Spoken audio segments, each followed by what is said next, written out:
반갑습니다.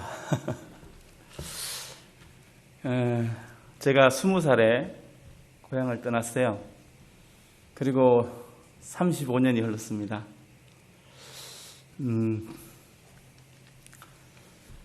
돌아보면 참 하나님의 은혜였던 것 같습니다. 마스크를 벗으라 그러시네요.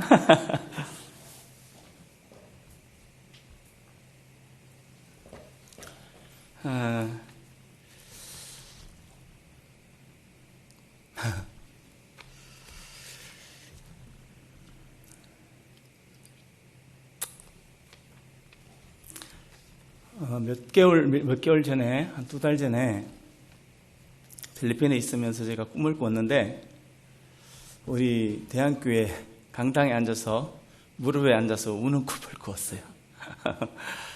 그래서 제가 울었던 이유가 뭔가 하면, 지금 보여지는 이 모습인 것 같아요. 우리의 인생이 짧은데 벌써 수십 년이 지났다는 생각을 하고, 여름을 뵈니까 가물가물한 거예요. 아직도 제 기억 속에는 저기 이 앞에 동네 앞에 뭐죠? 수영하던 생각도 나고요. 산에 뛰어다니면서 뛰어놀던 생각도 나고,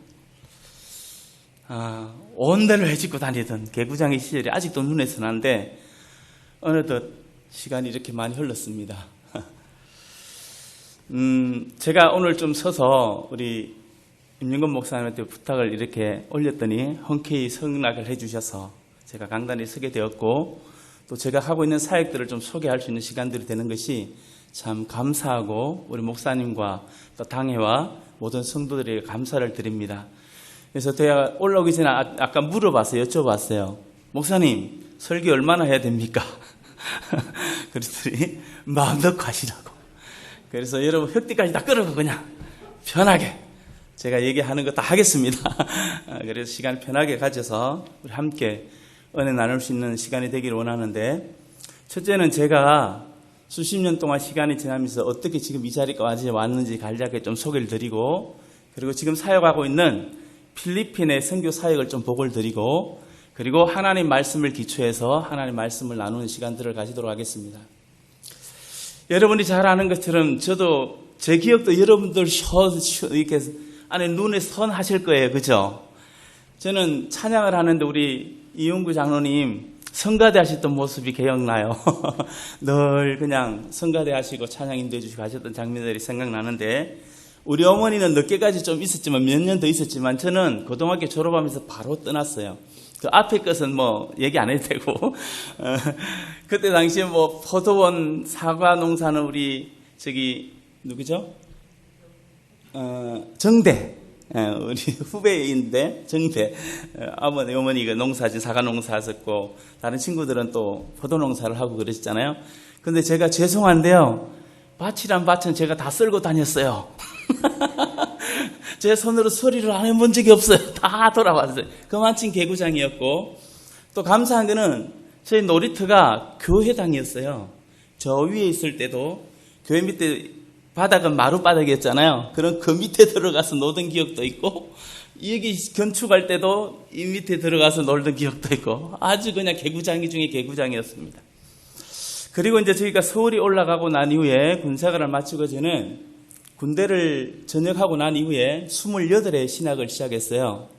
그때도 저는 어릴 때부터 꿈이 있었는데, 그게 뭐였냐면, 여러분은 잘 모르시겠지만 제가 어릴 때부터 목회자의 꿈을 가졌어요. 우리 잘 아는 것처럼 저희 집이 참 어렵게 지냈어요. 물론 그 당시에 모든 사람들이 어려운 시절이었지만, 특별히 저희는 우리 유명하신 우리 아버님 때문에 많이 힘들었습니다. 우리 아버님은 동네뿐만 아니라 온 동네에 그냥 다 소문나신 분, 유명하신 분이셨어요. 그래서 저는 많이 힘들어하고, 그렇게 그것 때문에 많이 울고 그랬던 기억이 있습니다. 저는 힘든 과정이 있으면서 밤을 새우면서 울었어요. 학창시절 할 때 너무 힘들어서.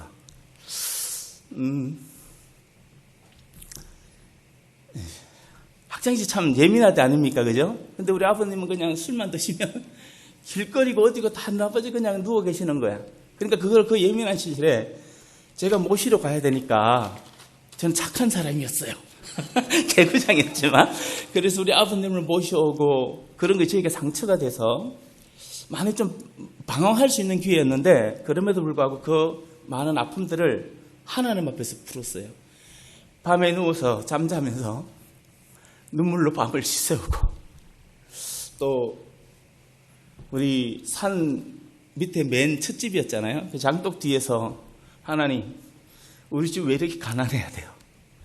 우린 왜 이래요? 그러면서 하나님, 저같이 부족한 사람도 하나님 종이 될 수 있습니까? 근데 가장 제가 이제 큰 타격이 주었던 게 뭔가 하면, 우리 장원도 목사님이 금식 40일 하셨죠? 저 남바짝에 소방구 옆에 움막을 지으시고. 근데 저희 집이 바로 산 밑이다 보니까 이 목사님이 올라가시는 길을 보면 항상 해가 진력이 되면 후레쉬를 들고 올라가시는 게 찬양하시면서. 근데 어린 나이에 제가 볼 때, 아니 목사님 왜 저렇게 멋있어? 아니 그 어린 나이에 멋있게 보이는 거예요. 그래서 그것이 저에게 각인되어졌고, 또 여름 성경학교였던 것 같아요. 초등학교 2학년 때인지 우리 이용희 장로님들 다 기억하실지 모르겠지만, 주일학교가 그때 성경학교 하는데 마지막 캠프 파이어를 했어요. 어디서 했냐면 천동 내과 나가서 십자가에다가 이렇게 솜을 만들어 가지고 그걸 앞장서서 선생님이 나가시면 우리 뒤따라가면서 따라가는 거예요. 그래서 자 천동 내과까지 가서 세워놓고 삥 둘러서 이제 캠프파이어를 했는데, 그때 기억 중에 하나가 뭐였냐면, 다른 건 기억이 안 나요. 십자가를 가운데 세우고 같이 기도하자는 것이었어요. 그때 찬양이 뭐였냐면 천부의 의지없어서. 아니, 초등학교 2학년 학생이, 아니 국민학교 2학년 학생이 무슨 천부의 의지 없어. 제가 그렇게 많다고. 제가 쟤는 많긴 많아요. 그렇게 제가 많은데 하여튼 손을 들고 하나님 앞에 기도하면서 천부의 의지 없어 기도했는데 눈물을 펑펑 흘리면서 기도했어요.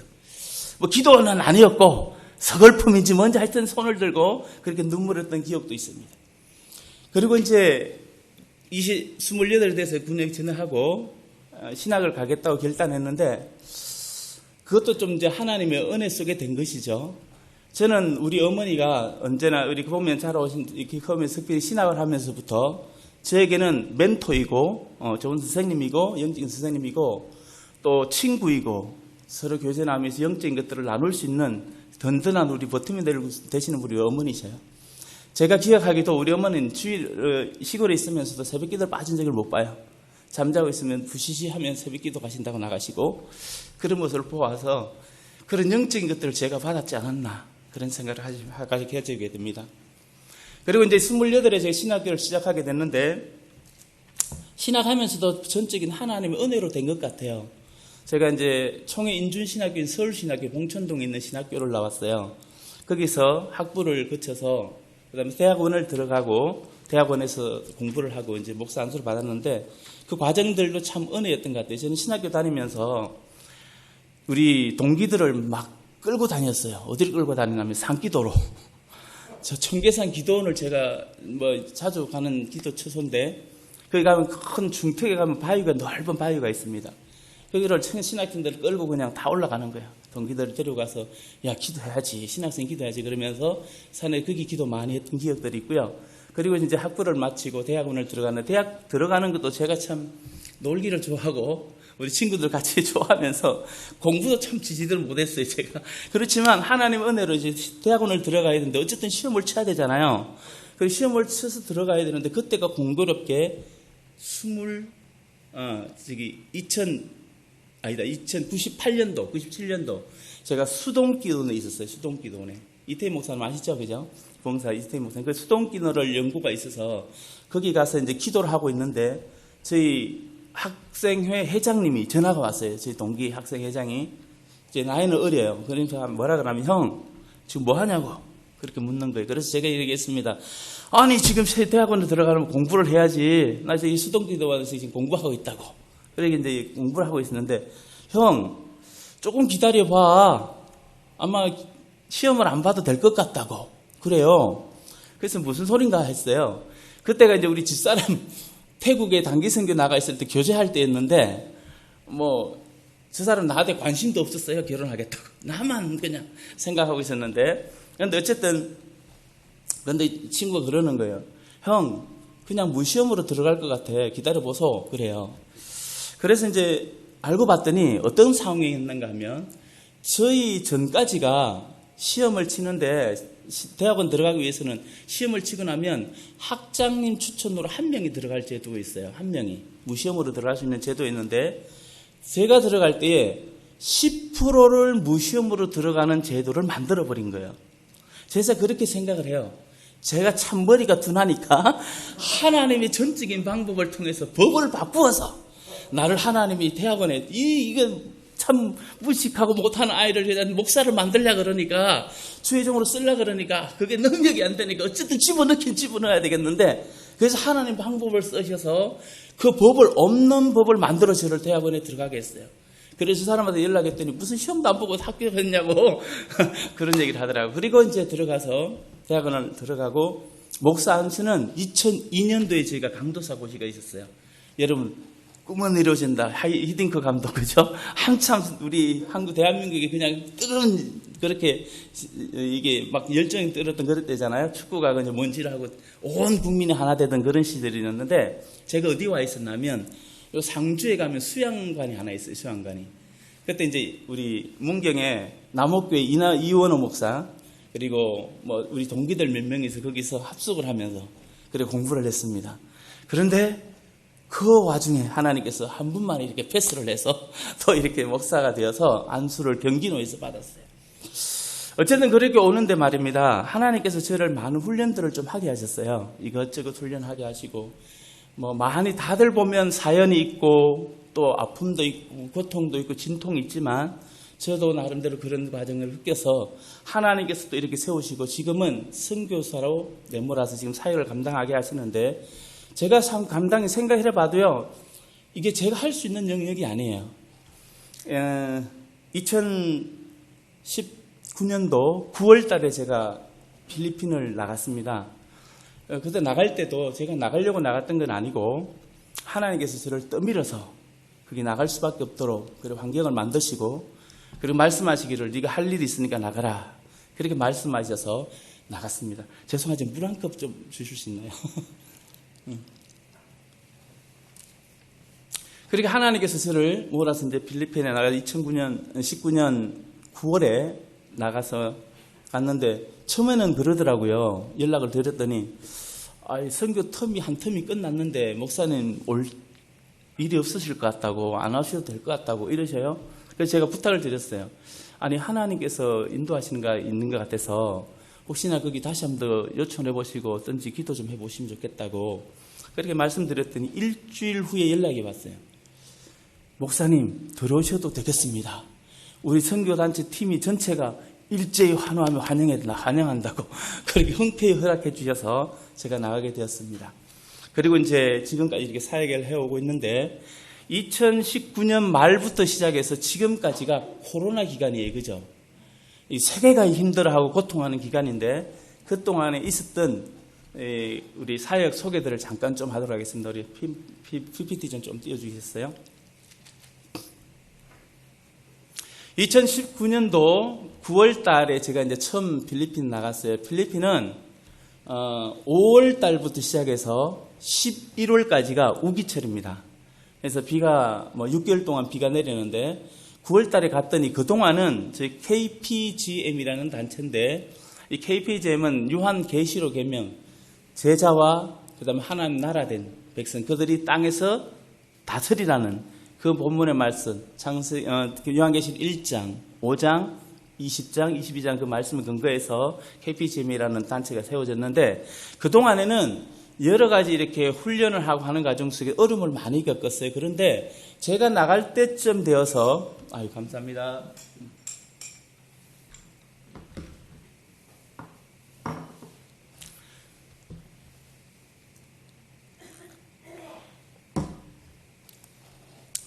전도할 수 있는 길이 이제 전도하라는 전도의 길이 열려져서 9월 달부터 전도를 시작했는데 11월 17일을 저희들의 이제 개강 첫 예배로 오픈 첫 예배로 선포를 하고 전도를 시작했습니다. 그래서 이제 우기철에 다니면서 마을을 돌면서 장화 신고 참 감사한 게 있어요. 제가 제 얼굴을 보면 어떻게 보이십니까? 어릴 때부터 까만 얼굴이었는데 이것이 저에게 아주 장점이 되어서 필리핀에 나가면 선교하는 데 많은 도움이 되고 있습니다. 제가 운전을 하고 다니면 경찰이 물어요. 당신 필리핀어이냐? 물어요. 그러면 no 그러고 있어요. 그러면 뭐라 하냐면 하프 필리핀어? 하프 코리아? 반은 한국 사람이고 반은 필리핀이냐? 그래서 물어요. 그러면 다시 그러면 no 오리지널 코리안. 저는 한국 사람이에요. 그랬더니 그럼 이렇게 얘기를 해요. 그런데 이 얼굴이 선교에는 많은 도움이 되고 있습니다. 같이 친근감을 주고 또 나가면 같이 호감을 주어서 복음을 전하는데 많은 도움을 주고 있습니다. 그래서 9월 달에 저기 전도를 시작하게 됐는데 마을을 돌면서 온 지역을 돌고 지프니를 타고 다니고 그리고 복음 전도지를 나눴는데 저희들이 5,000장을 넘게 나누었던 것 같아요. 돌리면서 5,000장을 이렇게 나누어졌는데 그때 최종 목표가 얼마 정도 오기를 바랬었냐면 500명 정도는 오겠지 10%에. 그래도 5,000장을 나눴는데 500명 오겠지. 그래서 500명 뭐 조금 더 넘겨주시겠어요? 차근차근 한번 넣어주시겠어요? 네, 조금 더 넘겨주시면 되겠습니다. 저건 이제 전도하던 장면이에요. 그래서 이제 돈토간의 농구장에서 저희들이 첫 예배를 드리겠다고 이제 시작한 거예요. 네. 그래서 5,000명을 전도지를 이제 5,000지를 나눠주고 500명은 오겠다. 그렇게 계획을 하고 이제 도시락을 500개를 준비하고 이제 사람들 초청하고 있는데 이 필리핀은 천주교 전체 배경이잖아요. 그러다 보니까 나가면 다 호의적이에요.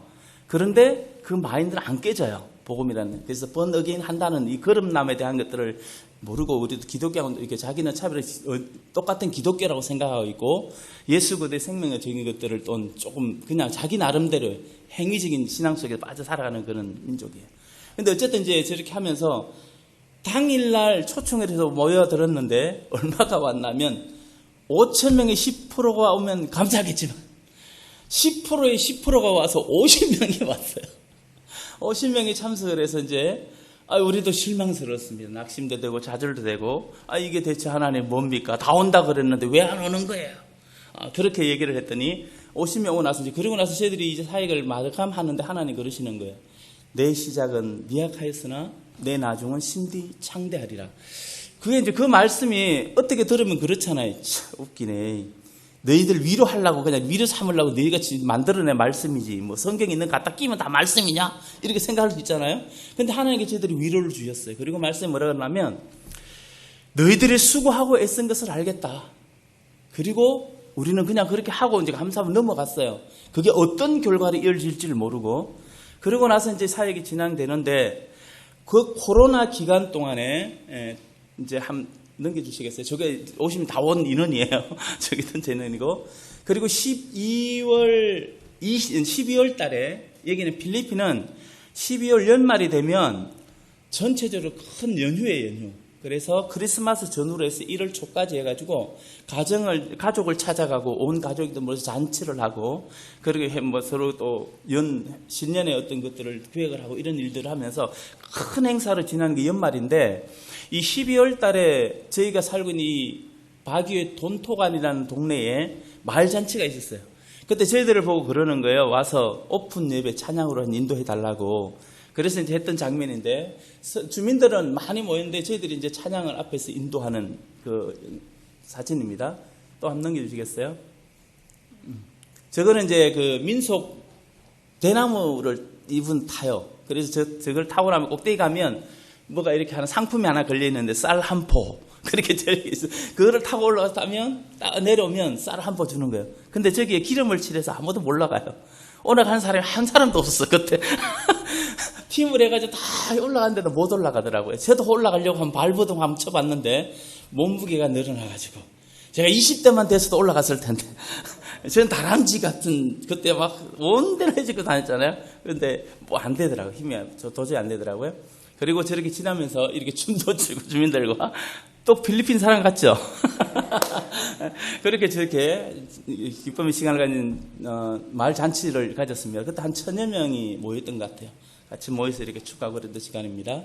근데 저희들이 이제 2019년, 20년하고 21년, 22년 지금 6월까지 해서 사실 2년 6개월밖에 안 됐거든요. 근데 코로나 기간 지나는 동안 하나님께서 놀라운 일을 하셨는데 저희가 교회를 몇 군데를 세웠어요. 첫 번째가 이제 돈토간 이 교회인데요. 여기는 지금 보이는 장면은 저희 센터가 있는 건물입니다. 뒤에 건물 잘생긴 저 연두색 저거는 저 뒤에 저거는 아니고요. 그 앞에 하얀 건물 있지 않습니까? 하얀 건물이 밑에 앞에 하얀 건물하고 그리고 옆에 집에는 한국인 노부부 두 분이 살고 계시는 집이 하나 있고요. 그 다음에 밑에는 또 현지인 교회가 하나 있습니다. 근데 거기에 저희들이 센터를 임대하여서 교회로 지금 이제 센터를 쓰고 있고 교회를 쓰고 있는 그런 상황이에요. 그래서 여기서 첫 번째 저희들이 19년도에 이제 있는 학생들 위주로 예배를 처음 이제 드리기 시작했는데 나이지리아인들이 몇 명이 있었어요. 그 친구들이 이제 여기 들어와서 같이 우리 공동체 행사하면서 같이 있었고 또 필리핀의 현지 젊은 애들이 있었고 한국인 선교사 5명 저까지 해서 이렇게 팀을 이루어서 지금 사역을 하고 예배를 첫 번째 저희 드리고 있었던 장면입니다. 여기는 이제 처음에 이제 그 센터에 조그맣게 지내드렸던 예배거든요. 코로나 기간이라 마음대로 열지도 못하고 그런 상황에서. 네. 그러다가 저희들이 이제 저거 잠깐 멈춰주시고요. 저 건물이 뭔가 하면 저 건물이 디크라운이라는 건물인데 저기가 5층 건물로 되어 있어요. 근데 4층 건물에 일부 복도 지역을 저희가 임대를 해서 그곳에서 예배를 드렸습니다. 그게 이제 1919년 11월 17일 이후에 그 다음부터 2년 넘도록 예배를 드리는데 예배를 드리면서 50명까지 저희들이 늘어나고 주로 하는 사역들은 뭔가 하면 찬양 애들을 각기를 가르쳐서 같이 사역을 하고 또 영적인 비전을 나누고 말씀을 나누면서 그렇게 말씀 사역을 하고 그렇게 사역들을 감당하고 있습니다. 한번 넘겨보시겠어요? 어린아이부터 이제 작년까지 계속 이렇게 성장해 왔습니다. 네, 수도. 그러다가 올 3월에 아까 센터에 좀 더 넓은 장소가 있어요. 그래서 그 지역을, 거기 장소를 저희가 이제 사용하게 되어서 이쪽으로 올 3월부터 이전해서 지금 예배를 드리고 있습니다. 성도는 지금 조금 더 늘어났어요. 한 60명 정도 되더라고요. 어린아이부터 시작해서 장애까지 60명 정도로 같이 이제 함께 공동생활 같이 예배를 드리고 있고 주일마다 예배를 드리고 있습니다.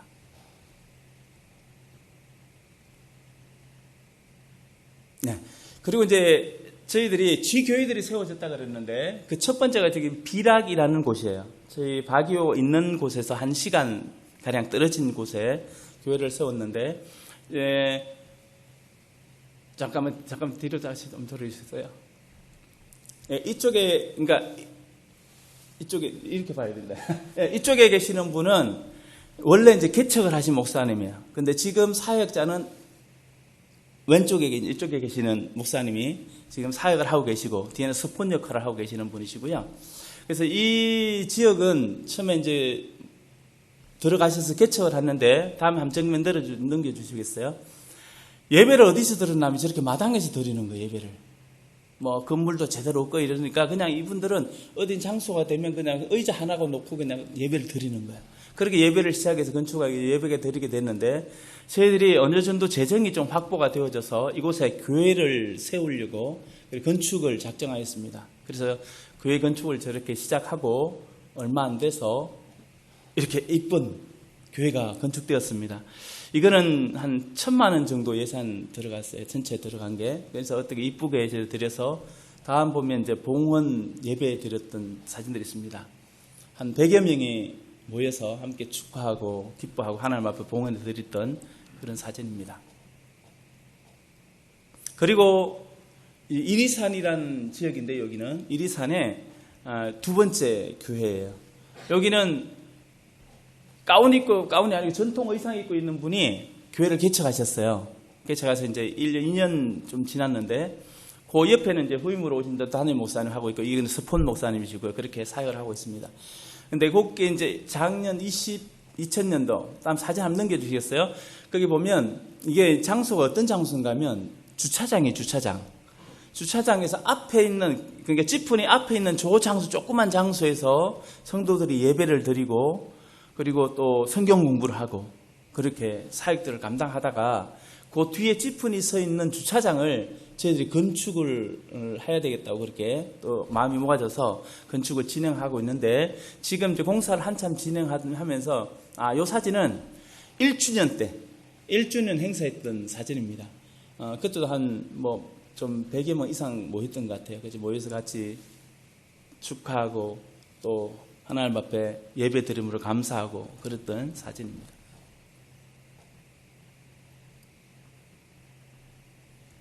네, 그래서 그 앞에 이제 여기 주차장을 저희들 건축을 했는데, 요거는 밑에는 주차장이고 위에는 건물로 이렇게 되는 2층 건물이에요. 한번 넘겨보시겠습니까?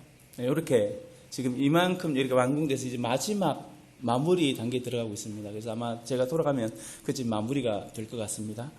그리고 요거는 이제 그 복콧이라는 지역인데요. 네, 다음 넘겨주시면 되겠습니다. 네, 아니 앞에 잠깐만. 예, 여기도 이제 마찬가지입니다. 남자분은 목사님은 현지 사역자시고 지금 옆에 계시는 분은 이리산하고 여기 교회의 스폰으로 같이 역할을 감당해주고 있는 목사님이십니다.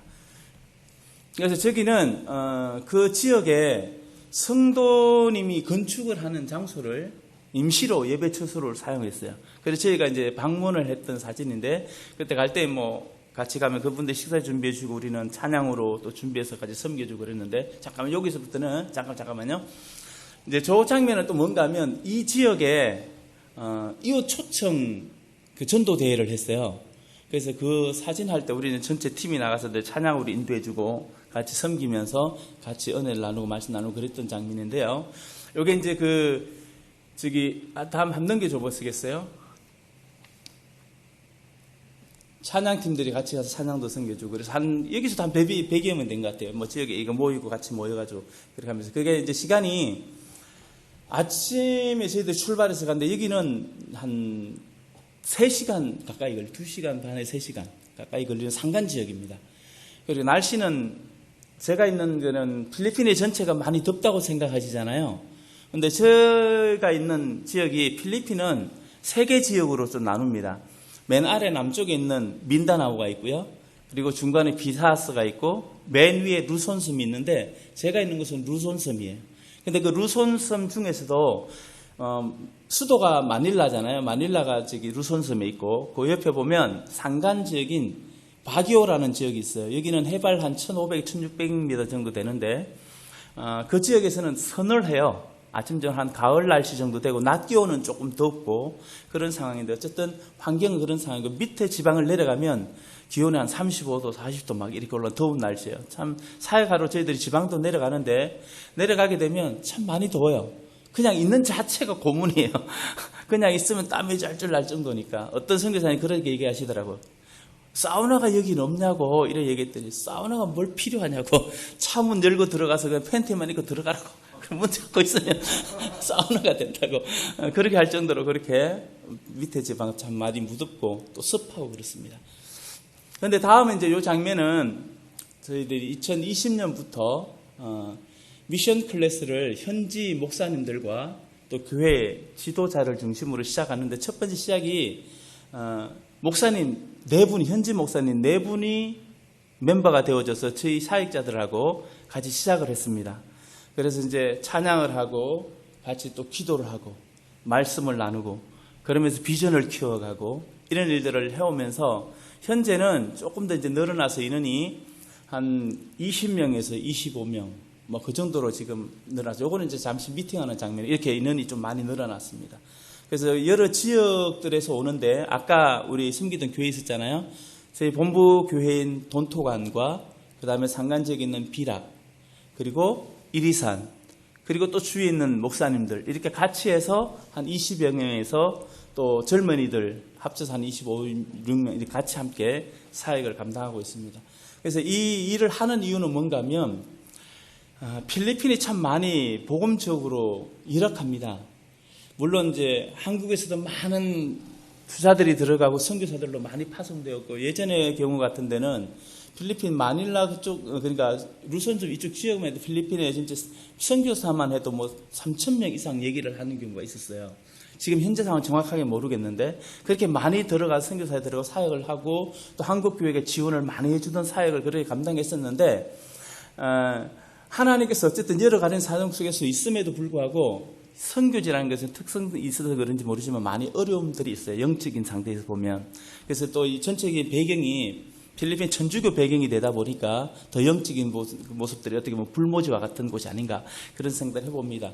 그래서 어쨌든 이분들이 목회자들이 하나님 앞에서 말씀을 받고 준비되어져서 하나님 영적인 거장으로 서서 큰 사역을 감당해야 되는데 신학적인 것들이 좀 약해요. 배움이 목사님으로 불러질 때 어떻게 하는가 하면 목사님은 많은 경우에 물론 이제 정규 신학교를 나와서 목사 안들바가 되는 경우도 있지만 그러기보다는 성경학교 6개월을 수료하고 나면 여러분 전부 다 목사입니다.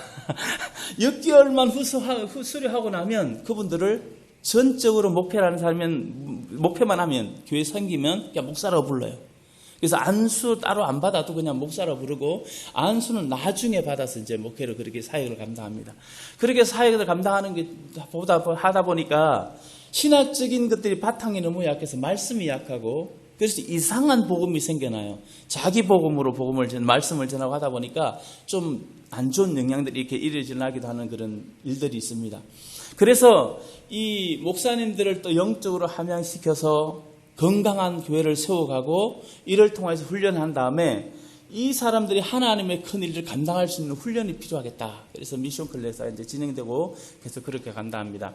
그리고 이 장면은 뮤직 클래스인데요. 저희들 하는 큰 사역 중 하나가 뭔가 하면 문화사역이에요. 문화사역. 그래서 악기들을 가르치고 그 일을 통해서 또 접촉점을 찾고 그들에게 복음을 전할 수 있는 기회를 만들다. 그래서 요거는 이제 첫 번째 아까 디크라운 건물이 있었지 않습니까? 5층 건물 거기에 사역했던 것인데 저기서 한 2년 정도를 아이들을 가르쳤어요. 피아노, 바이올린, 그 다음에 플룻, 그 다음에 기타, 드럼, 그리고 유칼렐레라는 거, 이거 또 기타가 조그만 거 필름이 있습니다. 그거 하고, 그리고 색소폰하고. 이렇게 해서 아이들을 가르치면서 훈련되어져서 우리의 그 방향은 어디로 이어지는가 하면 선교사 파송이에요. 그것을 목적으로 하고 있고, 그렇게 훈련을 감당하고 있습니다. 근데 많은 친구들에게 준비되는 것이 참 감사해요. 요거는 이제 첫 번째 시작되어졌던 돈톡 안에서 있었던 사역이고요. 그 다음에 한번 넘겨보겠습니까? 그러면 여기는 빌라 플로레스라는 지역인데 여기는 바기오에서 한 2시간 정도를 내려가야 돼요. 2시간 정도 내려가면 거기는 이제 뜨거운 지역이에요. 근데 뜨거움이 있는 곳에 이게 지치기 쉽거든요. 많이 지칠 것 같으니까 여기 하나 예비하신 교회가 BBC 교단에 속해 있는 목사님 교회인데 여기는 엘리베이터가 다 돼 있어요. 에어컨이 다 장치가 돼 있어. 그래서 사역하는데 참 수월하게 감당했던 장소입니다. 여기서 저희들이 피아노하고 바이올린 그리고 플룻하고 색소폰. 제가 이제 색소폰을 잘 감당하고 있는데요. 초보입니다. 저도 아직. 제가 색소폰을 언제 연주하게 됐냐면 필리핀 나가서 배웠어요. 그래서 이게 2년 정도 이제 지난주에 배워서 또 아이들을 가르칠 수 있는 기본적인 것들을 가르칠 수 있는 그런 것이 돼서 함께 사역을 하면서 세워가고 있습니다. 그리고 요거는 빌라프로레스의 사역은 작년 11월부터 시작해서 올해 5월 12일까지 6개월을 감당했습니다. 그래서 이제 두 교회의 악기들을 다 보고하고 팀을 세워서 그 팀들이 또 자가적으로 열심히 하고 준비할 수 있는 기간들을 만들어 놓았고요. 필리핀에는 음악성들이 뛰어난 친구들이 많이 있어요. 그냥 아무것도 안 봐요. 소리만 들으면 연주가 돼요. 그런 친구들이 많이 있더라고요. 어쨌든 그렇게 해서 이런 사역들을 감당하고 있고 이 빌라 프로레스에서도 사역들을 감당했습니다. 그리고 요거 장면 잠깐 멈춰주세요. 요 사진은 바왕이라는 지역에 계시는 우리 윤상호 선교사님이 이 선교사님이 어느 날 갑자기 연락이 왔어요. 저희들에게 이제 우리 바교회에 선교가 팀이 있다는 소식을 들었나 봐요. 그래서 연락이 와서 혹시 제가 좀 방문을 해도 되겠습니까? 이렇게 묻더라고요. 그래서 저희들이 이제 합의해서 기도하면서 그러시자고 하면 올라오시라고. 그래서 올라왔는데 올라오시면서 청년 한 20여 명을 데리고 지프를 한 대 빌려서 올라오셨더라고요. 그래 이제 이분들이 올라오시면서 뭐 프로그램도 준비를 안 하고 오신 거예요. 그래서 우리도 준비 안 하고 있는데 그냥 올라오셔서 당연히 그분들 오셨으니까 우린 장소만 제공하면 되는 줄 알고 기다리고 있었더니 그게 아니라 아무 대책도 없이 오더라고요. 그러면서 하나님께서 일을 하시는데 그날 자기들을 서로 소개하고 같이 기도를 하고 같이 비전을 나누면서 이 목사님이 하시는 말씀이 그래요. 여러분들이 비전을 들으니까 여러분 비전은 목사님이 들어야 되겠다고 목사님들이 그런 얘기를 하세요. 근데 이분이 어떤 분이신가 하면 한국 선교사님이신데요. 필리핀 온 지 한 16년이 넘으셨어요. 그러면 지금까지 사역을 한 66번 가량을 목회자들만 세미나를 하신 분이에요. 어떤 때는 100명, 어떤 때는 많게는 300에 500명까지 그렇게 사역하셨던 목사님인데, 그러면 저희들에게 이제 같이 맞추면서 나중에 목회자 컨퍼런스를 한다든지 목회자 세미나가 이어질 때 같이 사역할 수 있는 길들이 서로가 교주가 됐어요. 그래서 아마 내년이나 그 9년에 이렇게 같이 사역할 수 있는 길들이 진행될 것 같습니다. 근데 참 중요한 게 있잖아요. 이제 사역들이 비전을 키워가는데 한번 보시게 계속 한번 넘겨주시겠어요? 그날 저녁에 와서 이제 아침에 식사를 하고 같이 또 공감해서 이분들이 이제 사역할 장소를 하나를 섭외해 놔서 같이 참여해서 사역했던 사진입니다. 그리고 이제 저희들이 힘쓰는 게 아까 제가 말씀드렸던 것처럼 목사님들이 말씀이 약하다 그랬잖아요. 그래서 이제 이것도 우리가 신학생들하고 또 목사님들을 훈련할 필요를 느끼고 있었는데, 여기 마라나타 신학교는 순복음 교회예요. 순복음 교회 개통인데 한국의 여의도 순복음교회 목사님, 거기 일대 제자인 목사님이, 그 목사님이 저기 대구 순복음 제일 큰 교회를 심호하고 계시는데 그 아드님이 지금 한번 넘겨보시겠어요? 아드님이 이제 이분이신데 아드님이 총장님으로 와 계세요. 그래서 이분하고 만나게 됐어요. 그래서 만나면서 얘기를 하는 중에 너무 참 탁월한 사역적인 비전을 가지고 있다 그러면서 같이 할 수 있도록 적극 돕겠다고, 적극 지원하겠다고 이렇게 말씀하셔서 여기에 저희 신학생들을 15명을 지금 이제 올해는 17명까지 해서 함께 위탁을 해서 교육을 하고 있습니다. 그래서 이분들 이제 교수들 많다고 실질적인 것들은 이분들은 신학교니까 신학적인 것을 감당하고 저희들은 선교 현장에 실천 신학이라고 할 수 있나요? 그러니까 실천적인 것들을 양육하고 훈련해서 이제 파송하는 것까지 저희들이 감당할 것을 비전을 가지고 이제 감당하고 있습니다. 그래서 그 신학교를 방문해서 학생들에게 용기를 주고 힘을 주던 그런 시간의 사진들입니다.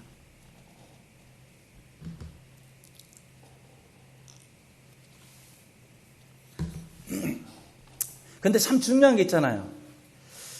우리의 일이라는 게 그냥 되는 게 아니잖아요. 선교사님들이 막 뒤에서 떠밀다고 해가지고 기도가 부름이 일어나는 것도 아니고. 근데 이게 참 감사한 게 현지 목사님들이 기도의 필요성을 느끼고 기도 시간을 만들었다는 거예요. 그래서 교회들마다 보면 기도를 하고 있고 함께 기도의 운동이 일어나서 같이 또 비전을 키워가고 있고 하나님의 큰 사역을 감당하고 있는 그런 모습들이, 여기는 우리가 돈토관 이제 중심으로 저희들은 수요일 날 오후에 기도를 하고 있습니다. 근데 또 감사한 거는 우리 이제 미션 클래스 오는 목사님들이, 미션 클래스 오고 있는 목사님들이 기도를 같이, 그것도 부족하니 우리 함께 하자. 그래서 월요일 날 매달 둘째 주 월요일 저녁에 저녁 7시부터 11시까지, 그리고 새벽 다음 날 4시 반부터서 7시까지 이렇게 기도 활동을 계속 이제 매달 하고 있습니다. 그래서 기도의 붐이 일어나고 하나님께서 일으키고자 하는 큰 사역들을 감당할 수 있는 토대를 이렇게 쌓아가고 있는 그런 사진들이고요. 제가 이제 사역 비전을 잠깐 소개하고 또 말씀 좀 나눌게요. 저희들에게 주신 사명이 뭔가, 첫 번째 말씀이 뭐였냐면 필리핀을 선교 대국의 한 나라가 되게 해라 라는 말씀이었어요. 그러니까 이제 이거는 사실은 필리핀이 선교 조건으로 뭐가 맞는가 이렇게 생각해 보면, 첫 번째는 이 필리핀에는 영어권이에요. 영어권. 영어가 다 돼요, 보통 사람들이. 그래서 영어를 다 준비되어 있고, 그 다음에 음악성이 뛰어나고, 그리고 가난하다는 게 장점이에요. 가난하니까 어디든지 누우면 잠을 잘 수 있고, 어디든지 가서 주는 거면 아무거나 먹을 수 있고, 가나다 보니 그런 게 전혀 방해가 되지 않으니까 사역하는 데 탁월한 최적의 환경 조건이고, 이들을 훈련하여서 선교제 파송할 사명들을 저에게 주셨습니다. 그리고 그 다음에 이제 주신 사명이 인도, 차이나 5개국인데 태국, 베트남, 캄보디아, 라오스, 미얀마, 이 5개 대국에 대한 2차의 사명을 주셨어요. 그래서 저희 선교사 한 분이 태국에 나가서 이미 이제 훈련을 준비해서 언어적인 것들을 하고 거기서 이제 전체적인 파악을 좀 해서 좀 계략적인 건 참 만들어 놨습니다. 그래서 2005년도에 저희도 이제 태국의 방향을 잡고 지금 사회적인 것들을 열어가고 지금 준비해서 나가고 있는 과정이고요. 그리고 어떻게 보면 우리에게 지상 명령이라고 할 수 있는 세상 나라를 하나님 나라 되도록 하라. 그게 회복하라는 사명을 주셨습니다. 이거는 우리가 모두가 감당해야 되는 사역인 것입니다. 하나님께서 우리에게 주신 이 비전과 꿈들을 키워가는데 여러분도 든든한 지원자가 될 수 있는, 되어주시는 게 너무나 감사하고 또 기도하시는 모습들 너무 감사하고 그렇습니다. 제가 이렇게 잠깐 소개를 드렸습니다. 잠깐 제가 기도 좀 하겠습니다.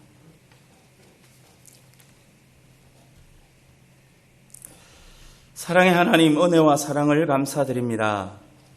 하나님께서 은혜와 사랑으로 인도하여 주시고 우리의 각자의 환경과 모습 속에서 하나님 지키시고 인도해 주시다가 오늘도 하나님의 큰 은혜 속에서 몸된 또한 대양교를 인도하여 주시고 강단히 주의 말씀을 나눌 수 있는 귀한 시간 허락하여 주시니 감사합니다. 하나님 부족하고 연약합니다. 이 시간 주의 종했던 입술을 주장하여 주시고 주의 말씀을 나눌 때에 하나님께 은혜 가운데 더하여 주셔서 우리가 주 예수 그리스도의 사랑 안에서 진정한 위로와 기쁨과 소망의 시간 될 수 있도록 은혜와 능력으로 역사하여 주시고 함께 비전을 또한 키워 하나님의 뜻을 이루고 하는 일에 우리가 후원하고 지원하고 협력하며 하나님 뜻을 이룰 수 있도록 성령 하나님 역사하여 주시옵소서. 이 시간 주의 말씀 가운데 성령께서 친히 주장하여 주시기를 원합니다. 감사하며 예수님의 이름으로 기도드립니다. 아멘. 오늘 본문 말씀은 제목은 그냥 부르심을 따라 이렇게 말씀을 제목을 삼았습니다. 이렇게 안 보고 우리 모두가 우리가 여기 있는 이유가 왜 여기 있는 것이죠? 하나님 때문에, 그죠? 하나님 안에서 있는 것이잖아요. 인생의 가장 중요한 것이 뭔가 하면 하나님을 안다라는 거예요. 제가 우리 아이들이 세 남매인데요. 딸 둘, 아들 하나. 아이들을 키우면서 우리 집사람이 애들 좀 열심히 가르치려고 그런지 모르지만 책들을 많이 좀 사주려고 했어요. 그런데 우리 아이들 크면서 세계 위인전이라는 책이 이렇게 낙군들이 만화로 된 게 많이 있더라고요. 그래서 책꽂이다 쭉 책들을 꽂아놨어요. 그리고 제가 이제 그 방을 들어가서 둘러보다가 한 곳에 눈길이 멈춰섰습니다. 그게 뭐라고 하냐면 세계 위인전 중에 예수 그리스도 이렇게 되어 있는 거예요. 그를 보는 순간에 제 마음이 갑자기 물음이 생긴 거예요. 예수 그리스도 세계 위인? 세계 위인 중에 한 명이 예수 그리스도? 여기에 제게 마음이 반감이 일어난 거예요. 그러면서 제 자신이 한번 생각해 봤어요. 예수 그리스도가 세계 위인으로 끝나는 존재인가? 그렇다면 그는 신이 될 수 없는 거잖아요. 예수 그리스도 그분은 길이고 진리시고 생명이신데 무엇과도 바꿀 수 없는 그분이 세상의 수많은 역사 속에 왔다 갔던 위인 중에 한 분이야? 그럴 수는 없지. 이거는 잘못된 거야. 예수 그리스도 그분은 세상의 무엇과도 바꿀 수 없고 무엇과도 포기할 수 없고 무엇과도 내놓을 수 없는 참으로 유일하신 생명 되신 분이시라는 거예요. 그래서 우리가 이 자리에 존재하는 거예요. 하나님 아들 예수 그리스도 그분 때문에 우리는 이 자리에서 함께 교제하고 함께 나누는 것입니다. 예수님이 우리의 생명 되시고 예수 그리스도 그분이 우리의 길이 되시고 예수 그리스도 그분이 우리의 생명이라면 우리의 삶은 어떠하겠습니까? 첫째, 우리가 하나님을 알아야 된다는 이유는 여기 있는 것이에요. 제가 신학교 다닐 때도 좀 유별나게 좀 다녔어요. 예수 천당 불신지요. 이걸 막 외치고 다니고 또 우리 직지사에 가면 고등학교 친구가 하나 있는데 이 친구가 또 이제 불교 친구예요. 그래 거기 또 가면 기회가 되면 가서 복음을 전하고 그렇게 했어요. 전도를 하는데 그러는 거예요. 옆에 어떤 아저씨 한 분이, 사장님 한 분이 앉았다가, 아야 이거 예수 믿는 그 사람들 못됐다고 왜 그러시냐고, 왜 남의 종교는 비판하고 그러냐고 막 이래요. 그래서 무슨 소린가 하고 들어봤더니요, 왜 예수 천당 불신 지옥 그러냐는 거야. 예수 믿는 건 좋다 이거야. 그런데 왜 불신 지옥이냐고 그렇게 떠들고 다니냐고. 불교 믿는 사람 지옥 간다 그러면 에이 나쁜 사람들 막 이러는 거예요. 그래서 제가 가만히 듣다 보니까 오해한 게 있구나 그런 생각에 얘기를 했습니다. 아니 사장님 맞습니다. 예수 믿는 것 불교 뭐 종교는 다 좋죠. 그런데 예수 천당 불신 지옥 하는 것은 그런 내용이 아니에요. 예수 믿으면 천국 가고 불교 가면 지옥 간다 그 얘기가 아니라, 예수 믿지 않으면 지옥 간다는 말이에요. 불교인도 지옥 가지만 예수 안 믿기 때문에 지옥 가는 것이라고. 사장님 예수 믿고 천국 갑시다 그렇게 복음을 전했더니 에이 그래도 그렇지 뭐 이러고 마시더라고요. 여러분 예수 그리스도는 그런 분이시잖아요. 우리가 믿는 하나님의 아들 예수 그리스도는 하나님 아버지께서 우리를 너무 사랑하셔서 아들을 아끼지 않고 주신 사랑이지 않습니까? 아들을 내어주신 사랑을 우리는 쉽게 생각해요. 아 하나님 사랑이셔. 사랑이신 그분이 우리를 사랑해서 아들을 내어주셨어. 그렇지 뭐 하나님이 사랑해 나를 그렇게 사랑해. 진짜 그렇게 느끼시나요? 진짜 예수 그리스도가 진리 되시고, 진짜 예수 그리스도가 생명 되시고, 진짜 예수 그리스도가 우리의 참 진리 되신다라는 사실을 믿습니까? 그러면 어떤 것도 바꿀 수 없죠. 어떤 것과도 비교할 수 없죠. 그래서 그 주님 앞에 서면 우리는 감사할 수 있고, 어떤 환경이 있어든지 찬양할 수 있고, 비바람이 앞길을 가려도 나는 가리 주의 길을 가리 가시겠잖아요. 어느 날 제가 기도하다가 제 모습을 보았습니다. 참 힘든 길을 가고 있더라고요. 터벅터벅 그 길을 가고 있어요. 힘들게. 그런데 가다가 멈췄었어요. 너무 힘들어서 뒤를 돌아보니까 참 기구한 삶이에요. 그런데 또 그 길을 가고 있는 거예요. 또 여러분 힘들다고 포기할 수 없는 이 길, 주저앉을 수 없는 이 길, 우리가 궁극적인 주님 앞에 서는 그날까지 달려가야 할 길이잖아요. 바로 하나님을 안다라는 것은 그런 거예요. 말로만 그냥 사랑의 하나님 그러는 것이 아니라, 사랑의 하나님 앞에 그 많은 고통과 어려움들을, 그리고 나를 위해서 아들을 내어주신 그 하나님의 사랑이 어떤 것을 알게 되면 우리 또한 그 길을 걸어가게 되어 있어요. 하나님 우리를 얼마나 사랑하나 아는데, 하나님 사랑이셔. 그래 하나님 날 사랑하지. 그리고 나는 띵가띵가 세상에서 풍조를 즐기며 살아갈 수 없습니다. 하나님이 얼마만큼 나를 사랑하셔서 얼마나 큰 희생을 베풀어 주신지를 안다면 나의 모든 삶을 다 드리고 내 삶을 다 하나님 앞에 드려서 헌신해도 부끄러움 짝이 없는 무익한 종이om에 나는 마땅히 할 바를 한 것뿐입니다. 홀로 하나님 영광 받아 주옵소서. 그리고 우리는 그 길을 걸어가는 것이죠. 제가 어릴 때만 해도 이렇게 성도들이 대부분 이렇게 많이 안 믿고 나중에 믿으신 분들이 좀 있어요. 그죠? 이렇게 나눔의 신앙의 생활 하시는 분도 있고 이렇게 열심히 또 했었던 분들인데, 저희 친구가 이제 우리 장원희 어머니, 우리 인철이 어머니, 그리고 저기 누구 있죠? 미애, 미영이, 뭐 친구들 이렇게 경만이 친구들이 있어요.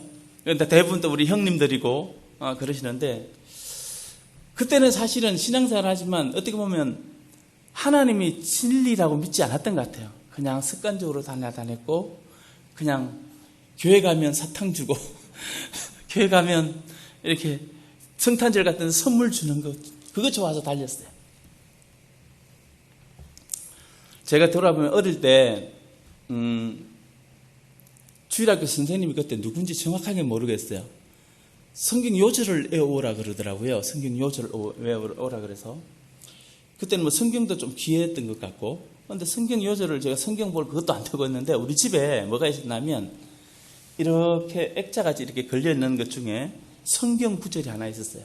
성경 구절이 뭐냐면 마태복음 6장 33절 말씀입니다. 너희는 먼저 그의 나라와 그의 의를 구하라. 그리하면 이 모든 것을 너희에게 더하시리라. 그때는 그 외우라 그러니까 선생님이 무서웠어요. 그래서 그 말씀을 외워서 주일학교 발표하는데 제가 중학교까지는 아마 숫기가 별로 없었던 것 같아요. 막 개구장이로 놀았지만 참 이렇게 숫기가 없어요. 그래서 발표하는데 두렵고 떨림으로 이렇게 발표를 했어요. 너희는 먼저 그의 나라와 그의 의를 구하라. 그리하면 이 모든 것을 너희에게 더하시리라. 이렇게 외웠단 말이에요. 그런데 그 말씀이 저에게 참 신앙의 많은 방향을 설정해주고 또 하나님의 거룩한 사역을 감당하는 데 있어서 힘이 많이 되고 있습니다. 여러분 그 말씀 한번 보시기 바랍니다. 너희는 먼저 그의 나라와 그의 의를 구하라. 이게 어떻게 보면 그리스도인들이 살아가야 하는 방향이에요. 방향. 하나님 이미 저에게 그렇게 주셨던 것 같아요. 우리가 어느 앞에서 누구 앞에서 우리가 존재성을 찾을 수가 있습니까?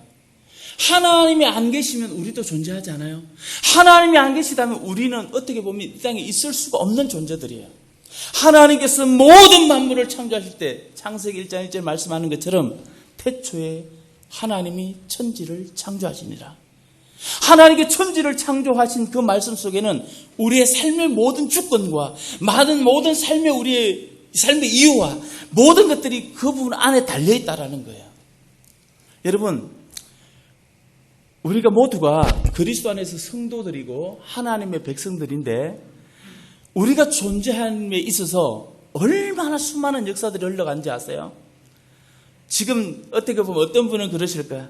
아이고 지금까지 살아온 것도 힘든데 뭘 그냥 더 살아야 되겠어? 어떻게 내 삶이 그냥 고된 삶인데 그냥 말은 그렇게 하시잖아요.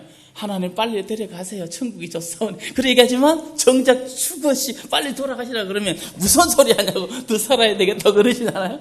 근데 어쨌든 말이에요. 우리의 삶의 여정들을 보면 고되고 힘든 삶을 살아왔어요. 그런 여정이 힘들어 어려움들을 살아왔는데 지금 내 모습은 주름살이 늘어나고 허리가 굽고 관절이 마디마디가 아픈 고통이지만 나를 이 땅에 존재하게 하기 위해서 하나님은 수많은 역사 속에서 장구한 역사 속에서 특별한 계획과 섭리를 가지시고 우리를 이끌어 오셨다라는 거야. 그 하나님께서 나를 이 땅에 존재하기 위해서 수많은 믿음의 선조들을 일으켜 세워주셨고 수많은 하나님의 역사 속에서 위기와 어려움과 고난 속에서 나를 이끌어 오셔서 결국 내가 예수 그리스도를 구주로 영접하고 내가 하나님을 믿음으로 하나님의 자녀가 되는 권세를 주시기 위하여서 수많은 역사 속에서 일을 해오셨다라는 거예요. 그게 우리는 내가 생각하기에도 여러분 스스로 제가 생각하기에 나를 볼 때 내가 볼 때 나는 아무것도 아닌 것 같고 참 힘도 없고 연약하고 어떤 능력들도 없지만 무능력한 존재이지만 하나님께서 나를 택하시고 자녀 삼기 위해서 수많은 역사 속에서 이뤄오셨어요. 그 인물 중에 성경에 기록되어 있는 수많은 위인들이 하나님의 종들이 수고하고 애썼던 결과가 우리라는 거예요. 여러분 우리는 자신들을 생각하면 나의 존재를 하나님 앞에서 나는 하나님 믿어 하나님의 큰 사랑을 받았어 그러는데 우리 자신들을 생각하면서 그렇게 느끼지 못해요. 저게 참 안타까운 현실이에요. 보시기 바랍니다. 신앙생활을 열심히 하는데도 그냥 교회 나와서 예배 드리고 내가 그냥 하나님 앞에 찬양하고 기도하는 그것이 그냥 그의 신앙생활을 다 하는 것처럼 보여지고 그 전부가 느껴지는데 하나님은 우리를 한 번도 소홀하게 다룬 적이 없어요. 여러분 하나님의 눈길이 우리를 떠난 적이 있습니까? 없어요. 이 위대한 사랑이 우리 가운데 있는데 이거를 놓치고 산다라는 거예요. 하나님 얼마나 나를 위하시는지 얼마나 위대한 존재를 세워주셨는지 나를 하나님이 거룩한 제사장으로 하나님의 거룩한 나라로 하나님의 백성으로 세워져서 오늘도 나는 꺼질까 날아갈까 아니면 난 하나님의 사랑 속에서 멀어질까 하나님 눈여겨보시고 눈을 떼지 않으시고 손을 얹고 기도하시면 하나님 바라보고 계시는 하나님 사랑가 우리 가운데 있다라는 거예요. 이 사랑이 우리를 움직여가고 있어요. 여러분 나는 어떤 때 낙심도 하고 좌절도 하잖아요. 그렇지 않습니까? 인생이 왜 이렇게 고된지 왜 이렇게 힘든지 그냥 어떤 때는 툭 놓고 싶은 때도 있잖아요. 그런데 그때마다 하나님 앞에 찾아와 무릎 꿇죠. 그냥 한숨 짓듯이 기도합니다. 하나님 아시잖아요. 하나님 내 형편 아시잖아요. 그러면 위로부터 푹 내려와요. 저는 목사가 된 것이 참 감사해요. 우리 어떠실지 모르겠지만, 제가 우리 교회를 섬기면서, 이제 부교육자 있을 때, 전 교인 등산대회를 수락산으로 갔습니다. 수락산. 저기 수락산 있는데, 전 교인 등산대를 하고, 그날이 수요일이었어요. 성도들이 아침부터 해가지고 올라가지고 땀을 빨빨 흘려 올라갔다가 시원한 바람에 도시락을 까먹고 함께 시간을 보고 내려왔어요. 하산을 냈습니다. 그런데 하산을 내서 수요일이니까 평신처럼 좀 쉬면 좋겠잖아. 등산은 등산이고 예배는 예배지만 어쨌든 피곤하니까 그냥 쉬고 싶은 거예요. 근데 그때는 제가 설교 담당은 아니어서 자리에 앉아서 기도를 드렸어요. 하나님, 목사인 것이 참 감사합니다. 하나님 앞에 예배하는 기쁨보다 더 큰 기쁨이 없는데 피곤한 중에서도 하나님 앞에 예배하니까 얼마나 감사한지. 근데요, 눈물이 펑펑 나면서 하나님 앞에 그게 너무 큰 은혜더라. 너무 감사하더라고요. 목사가 아니었으면 그냥 쉬어도 되는데, 피곤하게 좀 쉬면 되는데, 그거 앉아가지고 그냥 성도들도 얼마 안 나왔더라고요. 그런데 그 앉아서 하나님 앞에 기도하는 거, 하나님, 목사에서 너무 감사합니다. 하나님 앞에 예배하는 것이 얼마나 큰 기쁨인지요. 여러분, 일평생 가장 즐거운 게 뭔지 아세요? 살아계신 하나님, 전능하신 하나님, 능력의 하나님 앞에 예배하는 것. 이거보다 큰 기쁨이 어디 있냐고요. 여러분, 우리 모두가 이 큰 기쁨을 우리에게 허락해 주셨단 말이에요. 여러분, 우리 말씀 한번 보겠습니다. 로마서 12장 한번 볼까요?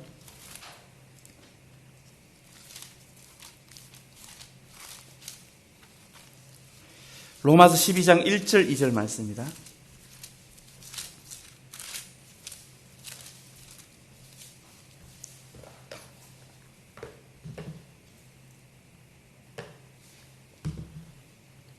한 목소리 읽겠습니다. 그러므로 형제들아, 내가 하나님의 모든 자비하심으로 너희를 권하노니 너희 몸을 하나님이 기뻐하시는 거룩한 산 제물로 드리라. 이는 너희가 드릴 영적 예배니라. 너희는 이 세대를 본받지 말고 오직 마음을 새롭게 함으로 변화를 받아 하나님의 선하시고 기뻐하시고 온전한 뜻이 무엇인지 분별하도록 하라. 아멘. 여러분, 사도 바울이 목회하던 이 시대는 교회에 핍박이 있던 시대예요. 그죠? 엄청난 박해가 로마 통치하에 있을 때 역사 속에서 있던 일들인데, 이 당시에는 예수 믿는 건 목숨 걸고 하는 거예요. 예수 믿는 게 발견되면 죽는 일이라고요. 그런데 사도 바울은 그가 처음에는 예수 그리스도를 만나기 전에는 예수 그를 핍박하고 대적하던 사람이었지만 예수 그리스도를 만나고 나서 이렇게 권면하는 사람이 되었어요. 그러므로 형제들아, 내가 하나님의 모든 자비하심으로 너희를 권하노니 너희 몸을 하나님이 기뻐하시는 거룩한 산 제물로 드리라. 이거보다 복된 일이 없느니라. 여러분, 사도 바울은 어떤 사람이에요? 엘리트 중에 엘리트잖아요. 학식적으로나 모든 면에서. 그리고 그는 바리새인 중에 바리새인이라 존경받는 사람이에요. 그렇게 모든 것을 누리고 있던 그가 예수 그리스도를 만나고 난 후에 모든 것을 배설물로 여길 만큼 자기가 된 것들을 다 아무것도 아니고 오직 유일하신 참 되신 예수 그리스도가 생명인 것을 만났던 사람이에요. 그래서 그것보다 더 소중한 것이 없기 때문에 예수 그리스도 앞에 너희 몸을 구별하여서 너희가 산제물로 드리는 것, 이거는 가장 행복한 일이다. 저는 사도 바울을 이 서신들을 읽으면서요, 가장 눈여겨보는 장면이 어딘가 하면 서두와 말미에요. 앞부분과 뒷부분에 꼭 사도 바울이 얘기하는 부분이 있습니다. 그 구절 중에 뭐가 있는가 하면 하나님의 은혜와 평강이 너희 무리 가운데 있을지어다 라는 말씀이에요. 그러면 모든 것에 박식하고 모든 경험과 모든 권위를 안에 보면 존경받는 사도 바울이 과연 무엇을 만났기 때문에 그 은혜를 얘기하고 그 평강을 얘기하는 것일까요? 사도 바울이 전하려고 하는 것은 하나님 은혜 평강이라는 것은 자기에 있어서 빼놓을 수 없는 거예요. 감격이라는 것이에요. 그래서 하나님의 은혜를 만났으니까 너희에게도 이 은혜가 맛보았으면 좋겠어. 하나님의 은혜가 너희에게도 있어지기를 원해. 그리고 그 하나님의 평강, 세상의 이 큰 핍박과 고통 중에도 우리를 끄트릴 수 없는, 우리를 멈추게 할 수 없는 하나님의 평강이 여러분 가운데 있을지어다라고 사도 바울은 강력하게 호소하고 있는 거예요. 여러분, 우리는 믿음의 후손들로 이 성경 말씀을 하나님의 말씀으로 받고 있습니다. 여러분의 가장 큰 소망은 무엇입니까? 여러분에게 가장 기대되는 것이 무엇입니까? 왜 우리가 전도를 하고 왜 그들에게 복음을 전해야 되는 것일까요? 여러분, 지옥이라는 것은 실제예요. 천국이 실제라는 것입니다. 지옥에는요, 끊이지 않는 고통이 있는 곳이에요. 저주와 심판이 있는 곳이에요. 그곳은 가면 안 되는 것이에요. 천국은 반대이죠. 영원한 기쁨과 영원한 행복과 소망이 넘치고 즐거움과 기쁨, 눈물이 없고 고통이 없는, 이게 실제적인 일이라니까요. 여러분은 기도하면서 감격을 누려보았습니까? 저는 울다가 하나님 천국 빨리 가고 싶더라고요. 하나님 앞에서 우리를 맡겨주실 신랑 되신 예수 그리스도가 기다리시고 우리의 믿음의 길을 다 걸어가고 난 이후에 주님께서 우리를 안겨주실 것을 기대하며 빨리 가고 싶은 거예요. 여러분, 이게 진짜 신앙이라는 것이죠. 믿음 신앙생활 하는 나 그만 죽기 싫어. 아직도 더 살고 싶어. 불로장생 열심히 살고 싶어. 아니요. 빨리 가고 싶어야지. 여러분의 신랑 되시는 예수 그리스도, 나를 고대하고 따니하고 품으셨다가 기다리고 있던 그분이 나를 부르실 때 할렐루야 찬양하고 달려가야죠. 그게 우리가 나아갈 길이에요. 이제 수십 년이 지난 이후에 여러분 아직 백수를 하셔야 되는데 앞으로 백수를 하시고 사셔야 되는데, 물론 이제 한 20년, 10년 누구나 다 죽어 돌아가야 되는 일이잖아요. 여러분의 묘비에 뭐라고 쓰고 싶습니까? 묘비에.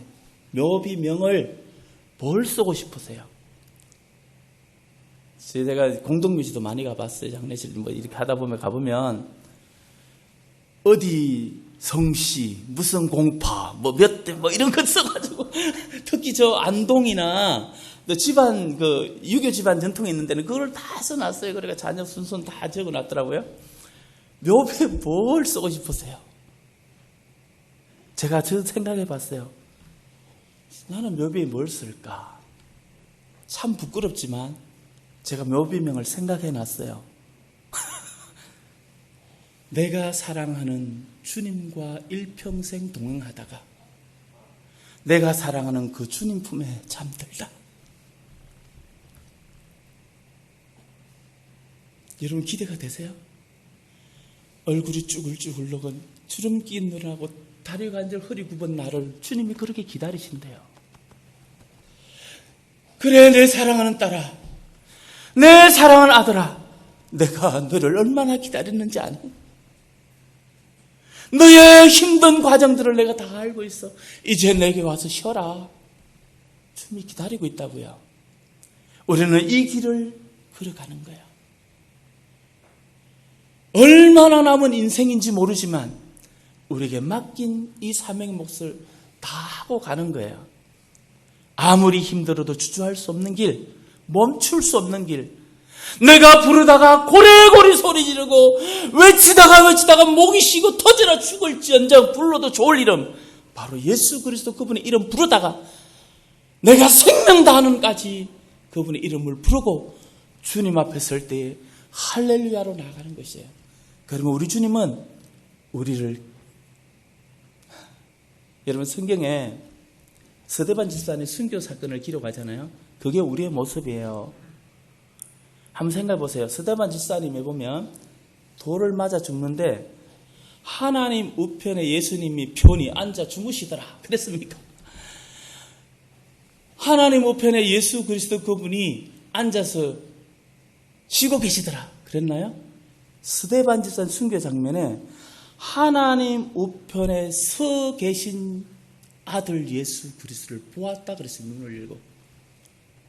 이 장면은 우리는 가려져 있는 부분이 있어요. 그냥 그 장면 그냥 쉽게 전할 수 있지만 주님이 안타까운 거예요. 내 사랑하는 종이 나를 위해서, 내 이름을 위해서 순교의 자리에 있는 것이 주님이 안으시려고 지금 기다리고 있는 거예요. 서서 안절부절하시면서 내 사랑하는 종을 안기 위해서 기다리고 있는 장면이에요. 여러분, 우리 모두가 그런 자들 아닙니까? 내가 왜 신앙생활 지금까지, 아니 나이가 들어가지도 포기할 수 있는 이 길을 가고 있는 것입니까? 하나님의 사랑을 믿기 때문이죠. 하나님의 나라에서 우리가 안겨주실 그 영광을 바라보기 때문이죠. 여러분, 하나님 우리를 부르셔서 오늘 찬양에서 본문에 말씀하고 있는 내용처럼 하나님 우리를 창세전에 영원전에 택하시고 불러하셔서 구별하셔서 신령한 복을 주셨는데, 그게 뭔가 하면 영원한 하나님을 찬양하도록 하기 위해, 영원토록 그의 성호를 찬양하여 높여드리도록 영원한 찬송이 되도록 하기 위해서 우리를 불러주셨어요. 이 은혜를 베풀어 주신 것이에요. 그러니까 오늘 달려가고 있는 믿음의 길을 멈출 수 없는 것이죠. 여러분, 아마 우리 부모님들은 한 가지 소원이 있을 거라고 생각되어져요. 그 한 가지 소원이 뭔가 하면, 어떻게 하면 믿음의 유업을 이어줄까 고민이죠. 저도 사실은 우리 자녀들이 있지만 이 아이들이, 내가 늘 하는 얘기가 있습니다. 엄마 아빠의 하나님 되지 말고 너희 하나님 됐으면 좋겠다. 너희가 만난 하나님이면 좋겠다. 그래서 너희가 만나서 너희가 하나님 앞에 고백하고, 너희가 하나님의 이름을 부르고, 너희가 예수 그리스도를 찾아서 예수 그리스도가 너희 생명이 되었으면 좋겠다. 그런 고백을 합니다. 근데 쉽지는 않은 부분인 것 같아요, 이 부분이. 그죠? 내가 그렇게, 나는 안타깝고 처음에서 간절히 막 그냥 할 수만 있다면 머리 꽉 눌러잡고 그냥 눌러가지고 그냥 집어넣고 싶은데, 그게 마음대로 안 되는 일이란 말이에요. 그래서 기도하는 것이죠. 하나님, 한번 만져주세요. 근데 심각하게 만지라고 그러면 그러지 마세요. 아주 그냥 다리가 부러지고 몸이 뒤틀어지고 그러면 안 되고, 하나님 만져 심령을 열어주세요. 그리고 그 심령 위에 예수 그리스도를 심겨주셔서 예수 그리스도가 아니면 안 되는 그런 삶을 살게 해주세요. 나는 믿어 천국 가는데 우리 자녀들이, 우리 손들이 그 길을 못 간다면 이것보다 안타까운 일이 어디 있습니까? 제가 목사가 돼서 그런 게 아니고요. 진짜 하나님은 하나님이셔요. 진짜 하나님 그분은 참 진리시고 생명이시라고요.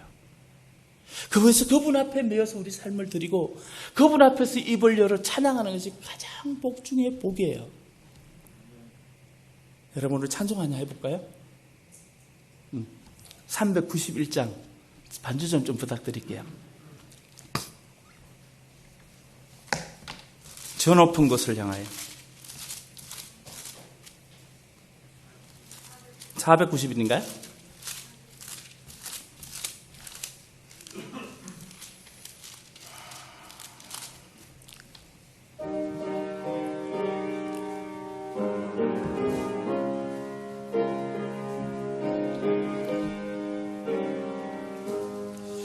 저 높은 곳을 향하여 날마다 나아갑니다. 내 뜻과 정성 모아서 날마다 기도합니다.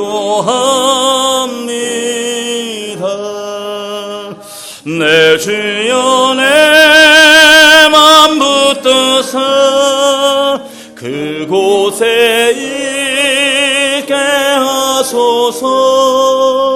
그것은 빛과 사랑이 언제나 넘치옵니다. 괴로움과 죄가 있는 곳 나 비록 여기 살아도 빛나고 높은 저곳을 날마다 바라봅니다. 내 주여, 내 맘 붙드사 그곳에 있게 하소서. 그것은 빛과 사랑이 언제나 넘치옵니다. 5절입니다. 내 주를 따라 올라가 저 높은 곳에 우뚝 서 영원한 복락 누리며 즐거운 노래 부르리. 내 주여 내 맘 붙드사 그곳에 있게 하소서. 그것은 빛과 사랑이 언제나 넘치옵니다.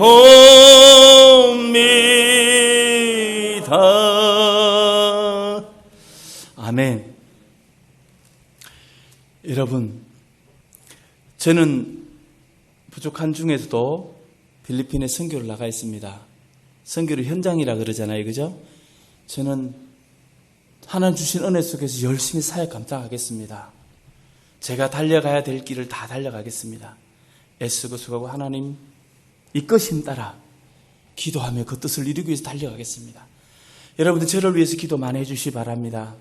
기도가 저에게 든든한 힘이 되고 또 여러분의 신앙에 연조 있는 그 기도를 하나님도 들으시고 귀한 뜻을 이룰 줄로 믿습니다. 우리 대한교회는 제가 어떻게 보면 어릴 때부터 계속 커왔던 모교잖아요. 여기서 또 같이 일을 해주고 역사가 있고 이제 목사님들을 받은 17년, 18년, 2000 그러니까 117년, 118년 정도 역사가 돼 있다 그래요. 저는 역사도 잘 몰랐어요. 그런데 어쨌든 역사와 전통이 있고 우리 교회에서도 수많은 목회자들도 나왔고 사모님들도 있고요, 선교사도 있고. 그러니까 이게 우리 어떻게 보면 대한교회의 열매잖아요. 그렇지 않습니까? 근데 이게 누구 하나의 어떤 열매가 아니고 교회가 하나님께서 주신 상급이라고 생각되어져요. 모두가 하나님께서 일을 합력하여서 이루고 할 때 우리 임영국 목사님 중심으로 해서 장로님 그리고 성도들이 함께 힘을 모아 달려갈 때 일들을 아름답게 더 아름다운 사역들을 맺혀갈 줄로 믿습니다. 제가 또 이제 나가면 모르겠어요. 언제 올지 모르겠지만 어쨌든 현장에서 내가 소식은 전하겠습니다. 그러니까 열심히 기도해 주시고 또 함께 이 길을 달려갔으면 좋겠습니다. 그래서 우리가 마지막 어떻게 보면 주님 앞에 서는 날이 될지도 모르지만 어쨌든 내가 주어진 일에서 최선을 다할 수 있는 그런 시간들이 되기를 바랍니다.